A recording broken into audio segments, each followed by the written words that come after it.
রাসূলুল্লাহ সাল্লাল্লাহু আলাইহি ওয়াসাল্লাম শাম দেশ এবং ইয়ামানের জন্য দোয়া করেছেন, কিন্তু নাজদের জন্য দোয়া করেন নাই।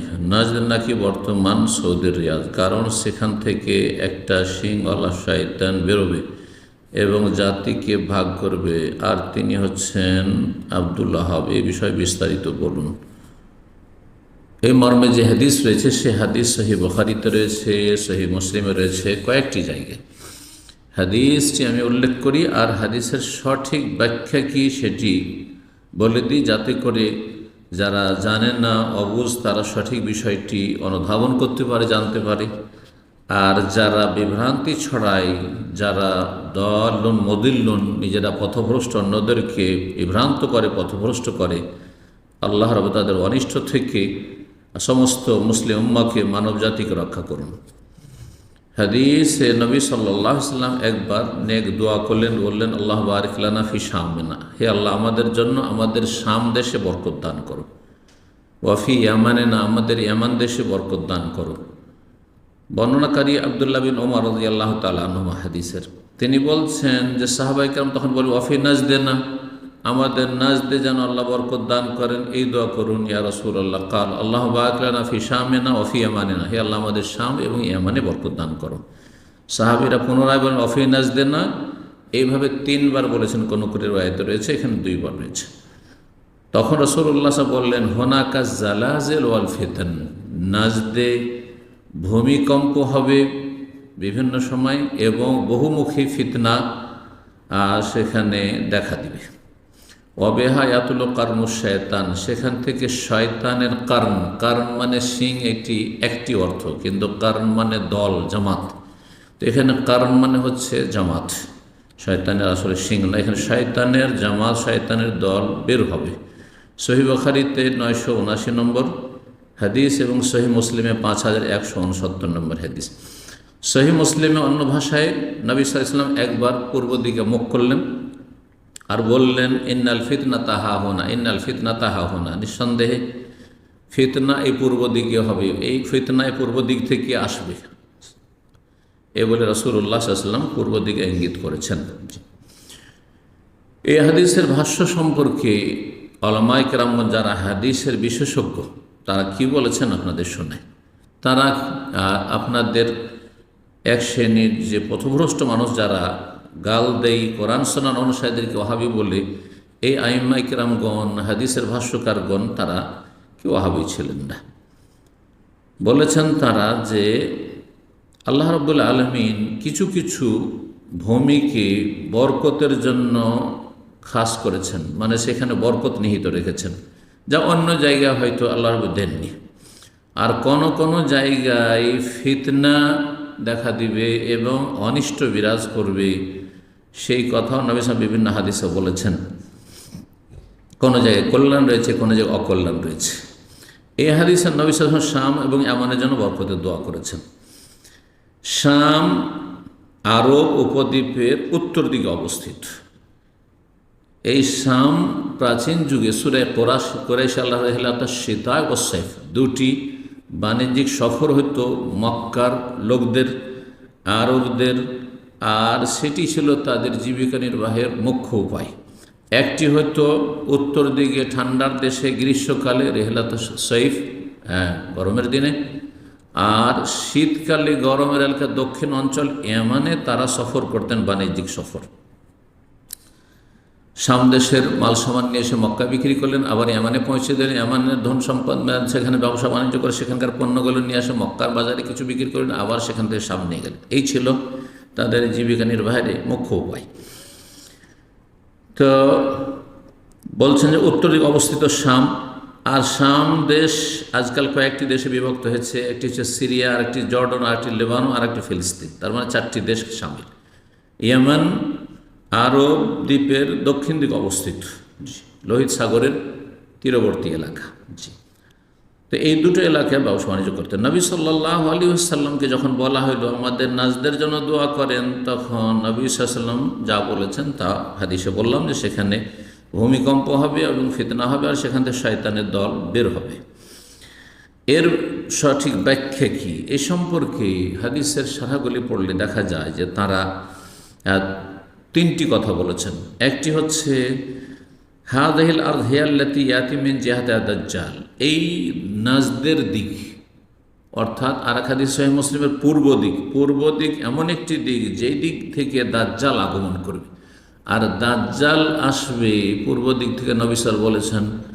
আর দাজ্জালের সাথ দেবে ইহুদি আসফাহান, ইরানের ইহুদিরা।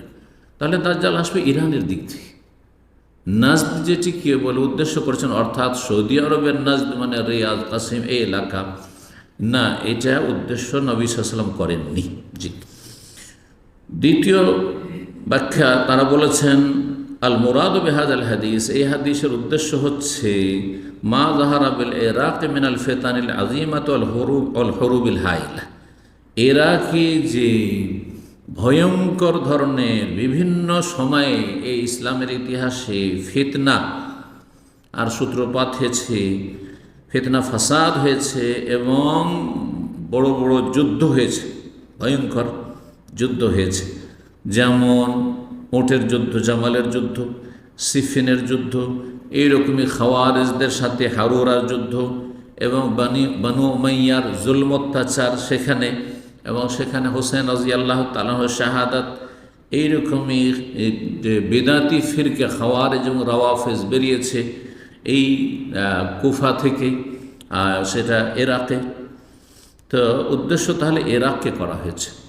নাজদের অর্থ কি তাহলে এটা বুঝে নিন। নাজদ মানে হচ্ছে উঁচা এলাকা, নাজদ বলা হয় উঁচু এলাকাকে, আর গৌর বলা হয় নিচু এলাকাকে। তো আরব অঞ্চলে একটি এলাকা রয়েছে নিচু এলাকা, এই গৌর আর তেহামা। তো এর মধ্যে মক্কা মদিনা হেজাজ এগুলি পড়ছে। আর নাজদ ধীরে ধীরে যখন আসতে শুরু করবে আপনি আল কাসিম হয়ে রিয়াজের দিকে, তখন উঁচা হতে লাগবে। আর তারপরে উঁচা হতে হতে ইরাকের ভূমি আরও উঁচা। তো নাজদ মানে আমাদের দেশে বাংলা ভাষায় বরিন্দ্র অঞ্চল, যে উঁচা এলাকা যেখানে কোনো দিন বন্যা হলে পানি উঠে না। জি, যেমন বাংলাদেশের নওগাঁ, নাটোর, এইসব এলাকাগুলি রয়েছে, এইরকম উঁচা এলাকা রয়েছে। আমাদের পশ্চিমবঙ্গের মধ্যে মালদার মালদায় আপনার উঁচু এলাকা, বরিন্দ্র এলাকা রয়েছে। তো বরিন্দ্র এলাকা যেটাকে বলি সেটা হচ্ছে আরবি ভাষায় নাজদ। উঁচা এলাকা এই রিয়াদ, কাসিম এলাকা উঁচা মদিনা মক্কার তুলনায়, এবং উঁচা এলাকা হচ্ছে ইরাক, সেটিও। তো উলামায়ে কেরামগণ বলেছেন যে ইসলামের ইতিহাসে যে ফিতনা ফাসাদ এবং বড় বড় ভয়ঙ্কর যুদ্ধগুলি হয়েছে, আর অপ্রীতি আর অশান্তি যে হয়েছে যুগে যুগে, আর সর্বশেষ এই সাদ্দামের যুগের ফিতনা, আর তারপরে শিয়া রাফিজদের জুলম অত্যাচার ইরাকে, এ সমস্ত কিছু প্রমাণ করে তার আগে তাতারিদের আক্রমণ এবং বাগদাদের পতন আর মুসলিম উম্মার যে ক্ষয়ক্ষতি, এই সমস্তগুলি সামনে রাখলে দেখা যায় যে এখানে নাজদুল হেজাজ উদ্দেশ্য করা হয়নি, বরং নাজদুল ইরাক উদ্দেশ্য করা হয়েছে। তাহলে উঁচু এলাকা দুটো ছিল, একটাকে নাজদুল হেজাজ মানে আরব উপদ্বীপের নাজদ বলা হয়তো, বরিন্দ্র এলাকা উঁচু এলাকা, আর একটা হচ্ছে নাজদুল ইরাক, ইরাকের উঁচু এলাকা। তো এখানে উদ্দেশ্য তাহলে ইরাককে করা হয়েছে, আর বাস্তবতা তার প্রমাণ বহন করে। তাহলে দুটি ব্যাখ্যা হয়ে গেল।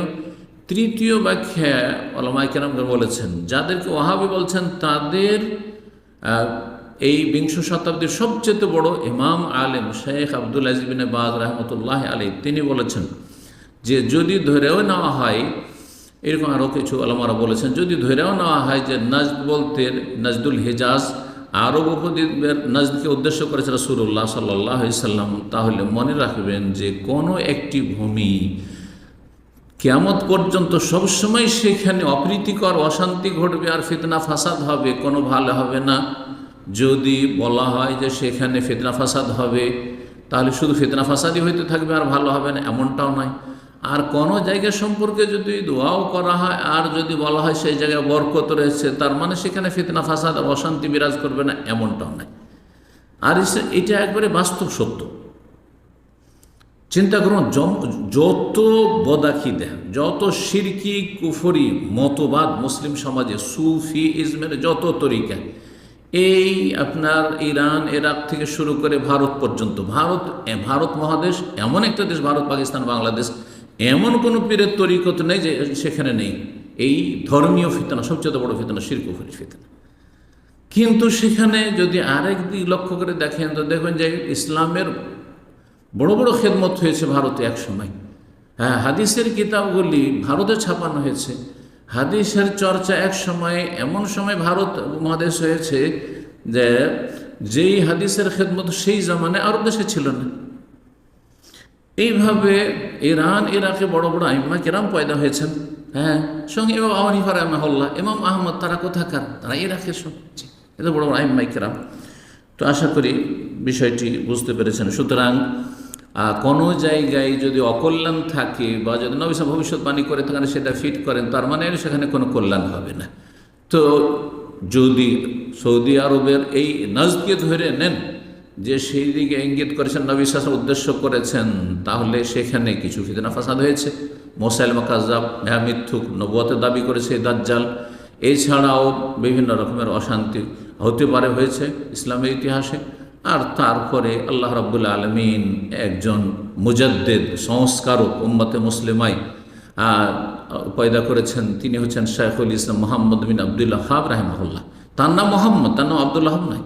প্রশ্নকারী জানেন না, কারণ বেদাতীরা বলে আব্দুল ওয়াহাব।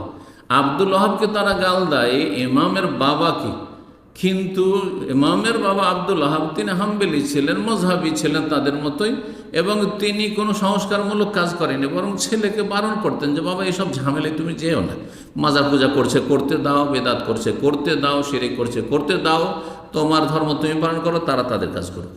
তো আশা করি বিষয়টি বুঝতে পেরেছেন। জি, তাহলে এখানে ইসলামের শত্রু দুই রকম রয়েছে। ঘরের শত্রু সুফি বেদাতিরা, মাজার পূজারীরা, আর বাইরের শত্রু হচ্ছে ইংরেজেরা। এই দুইটি শত্রু মিলে এই ওয়াহাবে নামটি দিয়েছে। আর তারপরে তারা এই হাদিসকে ফিট করার অপপ্রয়াস চালিয়েছে। এই সালাফি কোরআন সুন্নাহর দাওয়াত, যেই দাওয়াত হচ্ছে হুবহু সেই দাওয়াত, যেই দাওয়াত নিয়ে রাসূলুল্লাহ সাল্লাল্লাহু আলাইহি ওয়াসাল্লাম এসেছিলেন এবং সাহাবায়ে কেরামদেরকে যে দাওয়াতের উপর, যে আদর্শের উপর ছেড়েছেন রাসূলুল্লাহ সাল্লাল্লাহু আলাইহি ওয়াসাল্লাম, সেই ইসলামের কথাই এই সৌদি আরবে চর্চা হয়। এবং শাইখুল ইসলাম আব্দুল ওয়াহাব রাহমাতুল্লাহ দাওয়াতই ছিল তাওহীদ এবং সুন্নাতের নির্ভেজাল দাওয়াত। আল্লাহ যেন সঠিক বুঝদান করেন।